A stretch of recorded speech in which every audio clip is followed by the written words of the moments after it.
สดใสสมแล้ววิไล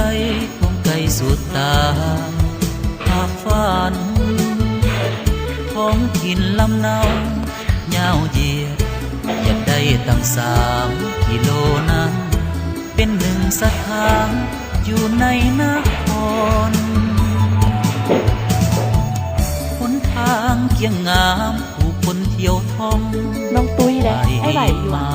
สเตจเขาหลายเนอะ แม่ของคงคาเลือนลาลาบไหลสู่คอนเห็นหนุ่มสาวลงลอยเล่นหล่อลิ้นหยอกเย้าหน้าอ่อนซอน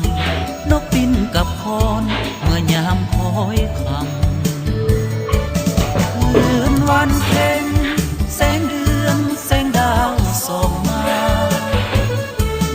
สุกุลาหน้าผาพาใจซื่นซ้ำเดือคอนคืนเสียงแคนขับโอยลำเสียงคุยซ้ำเติมเข้านาสุกเลือดล้ำสวนมอนแห่งนี้ใครเคยได้มาติดตาฟันเกอเมื่อหาเมื่อหวนคืนมาบ่เลือนเลิกลาหลีกหนีแม้นเกิดศาสตร์ใดขอจงเกิดในถิ่นฐานบ้านแห่งนี้